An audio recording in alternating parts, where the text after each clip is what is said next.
What is up, everybody? Welcome into the show. You're watching the San Francisco 49ers Report. My name is Chase Sr. As always, no matter where you are, how you're tuned in, thank you so much for making today's show a part of your day. And, of course, we continue to come at you live from San Francisco, Super Bowl 60 Radio Row from the Moscone Center right downtown. Coming up on today's show, Roger Craig, Niners legend and a Niners Hall of Famer, finally inducted into the Pro Football Hall of Fame. Players weigh in on the Niners hiring of Raheem Morris as defensive coordinator. I'm going to give you an interview with Niners defensive tackle C.J. West. A really good rookie year for him after being selected in the 4th round out of Indiana. Big year, too, coming up. Really like the way that he improved all season long. We have a theory on the Niners' electrical substation theory.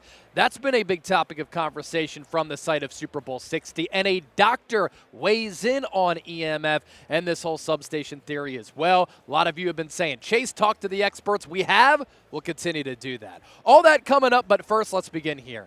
This is why you subscribe to the channel. Is anybody giving you Niners content like us? I don't think so. A lot of great content creators out there, but I'm very proud of the work that we do, and I think that we give you high-level Niners coverage right here on the show. News, rumors, and analysis, trade buzz, free agency, draft content, and more. We always want to hear from you. We put together a great community here on the show, which is why we're closing in on 200,000 subscribers, and more subs equals more videos, so lock us in and hit that sub button.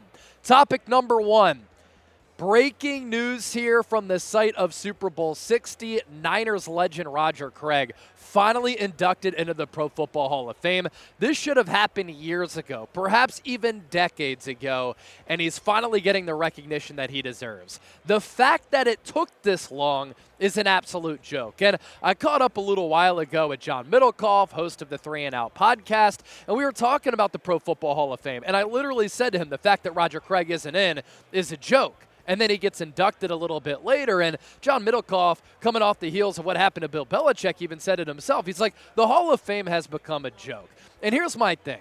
Bill Belichick might be the greatest coach in the history of football. You can't write the history of the NFL without Bill Belichick. Can you write the history of the NFL without Roger Craig? I don't think that you can.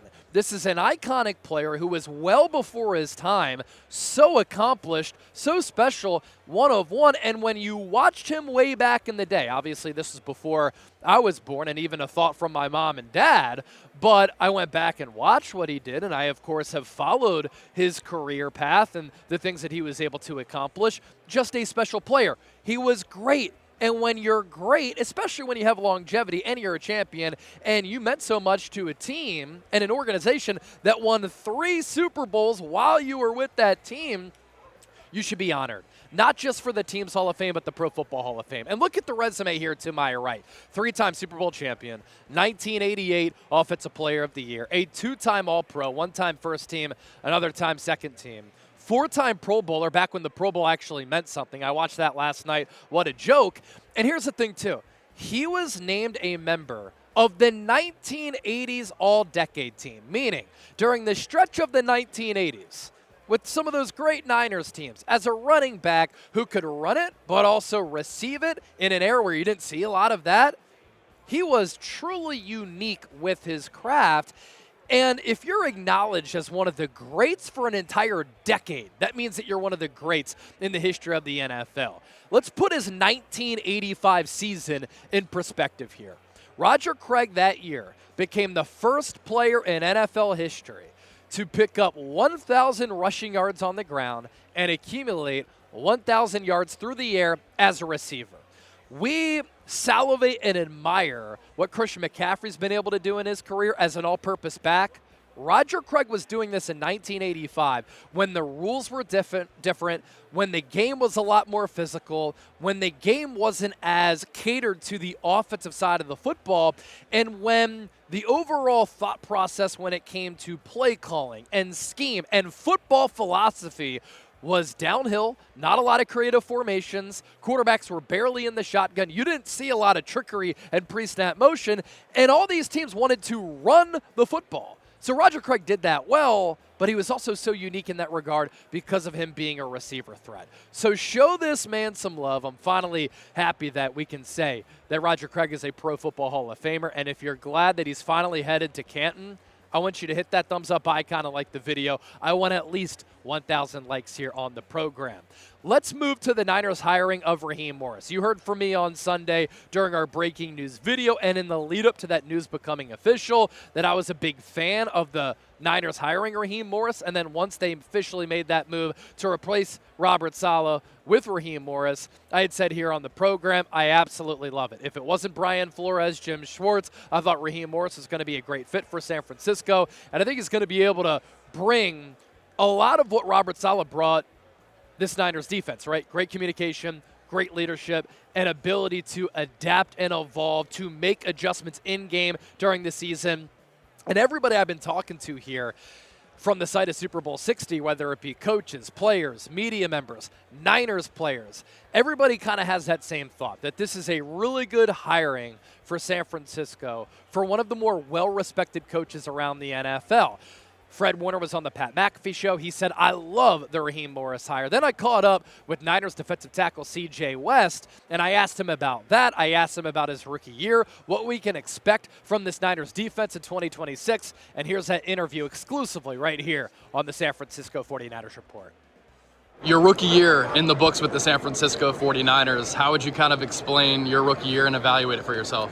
Yeah, it was a huge learning experience. I got a ton of experience being on the field. It's a playoff experience, which is really special, coming in as a rookie, kind of getting that really intense feeling of football later on in the postseason. But that was awesome. I really enjoyed it. I got a ton of vets to take care of me, so it was really, really, really fun. The Niners on Sunday hiring Raheem Morris as their new defensive coordinator. Yeah. It's the fourth time that him and Kyle are going to reunite on a coaching staff together.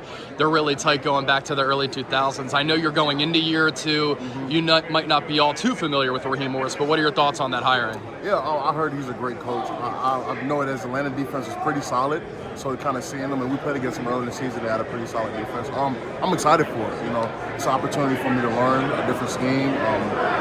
Just learn different things, be with a different coach, just kind of feel around the league, and I'm excited. I'm very excited. And when our team comes back healthy, we do really good, so I'm excited for that. You mentioned getting healthier. What can we expect from this Niners team in 2026? I actually think this defense is in a really good spot. Yeah. You get the rookies having more experience going into year two. Fred Warner, Nick Bosa, Mykel Williams going to be healthy. What can we expect from this defense next year? Just more violence, more attacking on the field. You're going to see us flying around like usual. It's going to be a great time. You just see us making a bunch of plays. Turnovers, that's a big emphasis coming into this new year. A bunch of turnovers. You're getting after the quarterback, really. That's our job up front. That's the goal that we want to do. As far as the Niners' defensive style, can we expect more of that violence coming next year? Of course, yeah. You're going to see us playing really violent. People, helmets probably flying off and stuff like that. It's going to be fun. You're going to see us having fun out there, flying around and just really making an impact on the field and getting to the quarterback, making an impact, impacting the quarterback, making them uncomfortable more often. And, a lot of people coming back, so that'll be good. With how many injuries this team suffered, how were you guys able to go 12-5 and then win a playoff game? Was it the culture? Was it the message from Kyle? Was it just belief? What was it? Yeah, it's the Niner culture, man. The culture here is different, and it's very much a next man up mentality. No matter what's going on, the adversity that we face, we still got to go out there, perform, and do our jobs. And that's what we really stand on. And no matter what the thing is, we have a standard that we have to uphold, no matter who's in the game. With Eric coming in, with Gallo coming in, Tatum Platoon, coming in. That's kind of what we did, and just kind of upholding that standard no matter what the situation is. Appreciate C.J. West for being gracious with his time and joining us right here on the show. Still to come on today's San Francisco 49ers Report, just around the corner, there is a theory on the substation theory, and I asked a doctor to weigh in on this EMF stuff. And this is a doctor who is working on a drug to cure CTE. Don't go anywhere. First, today's San Francisco 49ers Report is made possible thanks to our friends at PrizePicks. Join the millions of users and sign up today for America's #1 sports picks app. And the big game is almost here. There's no better way to cash in during America's biggest sporting event than with PrizePicks, where it always feels good to be right. And since the big game is right around the corner, that also means it's your last chance to get into the football action before next year. So close the season out right with PrizePicks by getting $50 instantly in lineups when you play your first $5. What I love about PrizePicks, you can find a community on this app. With the new social feeds feature, you can share PrizePicks with your friends and copy lineups from winners with a single click. Copy lineups you like or use them as your inspiration for your own picks. You can even follow PrizePicks partners like us and tail or fade our picks with just one click.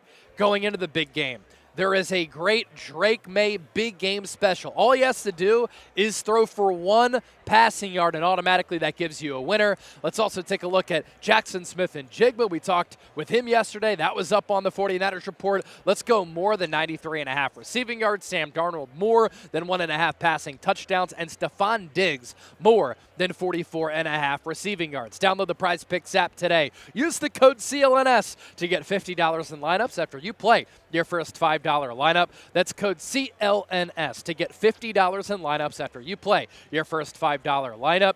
PrizePicks, it's good to be right. All right, let's continue to move forward on today's show. Trey McBride, the star tight end for the Arizona Cardinals, was asked about the Niners electrical substation injury theory that has been a massive topic of conversation here from Super Bowl Radio. Oh, shoot, the Niners owner, Jed York, we talked about this last night, even brought it up unprompted on the Kay Adams show. Her set right behind us here from the Moscone Center. And Trey McBride said something that we've been talking about and discussing here on this show. How there is a perception problem around the Niners and this whole substation theory. He thinks that this EMF theory could hurt the Niners in free agency. Here's a direct quote when he was doing an interview here from Radio Row.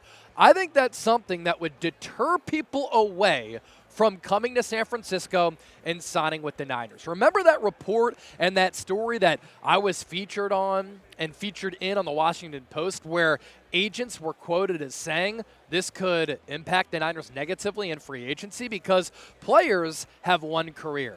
Their bodies are their livelihood. They want to maximize the one career that they have and try to pull out any type of stop, any type of solution to have longevity, to stay healthy. And if there is something that even by a fraction can be impacting them in a negative way, physically, mentally, emotionally, spiritually, they're going to try to stay away from that. And so if players fear that this substation and the dangers of EMF, breaking down collagen, leading to the degrading of tissues, and that leading to some Niners injury problems. Again, this is one thing among a multitude of things that could be leading to the Niners being one of the most injured teams in football going all the way back to 2013. Will players want to sign with the 49ers? And that's why I've been saying, Jed York, you might not be a believer in this, but your own employees, players on your team, players who you pay millions of dollars to have voiced concerns about this. They want studies and research done. And I hope that the Niners are actually doing that and doing right by the players. And for an owner whose organization is worth nearly $9 billion, who bragged yesterday that by hosting the Super Bowl and the World Cup in the same year, he would be bringing in an additional $1 billion. Don't you want to have your multi-million-dollar investments, the players, healthy? And when they are healthy, you're a more successful football operation and football team, thus leading to more success, thus leading to more revenue. So if you do have to pay a little bit of money to move the practice field, why not do it? Now, the other night, Super Bowl opening night, we talked with Mac Hollins and got his thoughts on the whole EMF substation theory. Today he talked about whether or not players would want to come to San Francisco and sign with the Niners because of this. And here's what he had to say. As much as we're not, from the IRS's perspective, independent contractors, we are independent contractors. So it's on you to decide if that's that risk, if it does end up being a risk, they find out that that's causing some sort of risk. That's something you have to weigh. Just like anything. Are you going to build a house by the beach? Yeah, it's nice, but there's some risk of a hurricane coming. Same thing, if you want to go to a place that potentially something can happen, that's a risk that you got to be willing to take. Now, I do think Mac Hollins is a good player to talk to because he is very into homeopathic remedies and holistic health. He likes grounding, getting sunlight, and there are a lot of studies and data that shows those things are very important. And I'm not going to go as far as to say I'm into health and wellness to the level of Mac Jones or Mac Hollins, where he is like drinking raw milk and stuff. I'm not going to go that route. But I do think that he is a very well-studied person, and that's from the player's perspective, which again is very important because it's the Niners players who are voicing concerns about this. But some of you have said in the comment section, Chase, reach out to experts. I have. We've continued to talk about that here on the show. We're going to continue to talk about that right here on the program. But on today's show specifically, let's hear from an expert. So I caught up with Dr. Christina Gavigano. She is working on a drug that is going to cure CTE, which obviously is a huge issue and problem for former players who have played at the NFL level and have played football at all levels because of the brain injury issues that playing football can lead to. She was not familiar with this EMF substation theory, but I thought what she had to say was very interesting when I asked her about it, and she weighs in right here. Last one for you before we let you go, because I know you're busy here in San Francisco.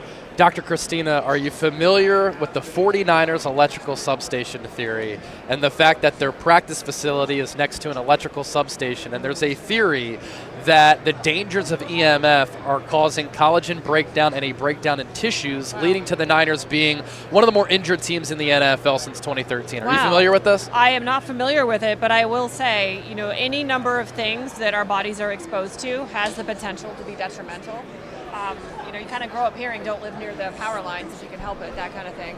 And, you know, I can't say for sure about the theory, but I would say overarchingly, anything that's extra that you're exposed to long term is probably not a good thing. And I had not heard that. Collagen breakdown does come from inflammatory factors and, you know, exposures to a series of other things. So I would be very curious to look at the data and the stats on that and, you know, see the hard data, because that's a very interesting concept there. Correct me if I'm wrong, but a lot of the data and the research looking into the dangers of EMF, it's relatively new, correct?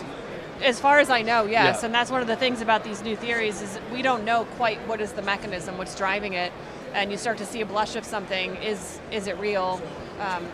Maybe it's huge, and 20 years later we look back and say, are you kidding me? I can't believe we did that. Right. But we don't know quite yet, and that's, you know, something to keep an eye on for sure. Couple things there, and I certainly noticed this when I was doing this interview and then watching it back.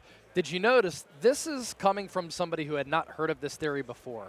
But when I started to explain it, did you see how she got very interested? Her ears kind of perked up, and she was like, oh, wow. The other thing, too, makes all the sense in the world, right? Would you ever buy and invest in a house that was underneath or by power lines? Would you ever invest in a home that was next to an electrical substation? I would never do that. And there's been some concerning data, concerning research that shows this could be causing some problems. I might take some shit for this on social media, and sometimes the voices on social media are loud and it doesn't represent how a lot of society feels. We're never going to back down. We're never going to deter away from what we find to be very interesting. I want the Niners to be healthy. We're never going to get scared right here on the program. We're going to continue to try to seek the truth, seek the facts, and do journalistic work to try to figure out what is happening here. Thanks for tuning into the San Francisco 49ers Report. Don't forget to hit that sub button. I'll be back later with another video because that's what we do.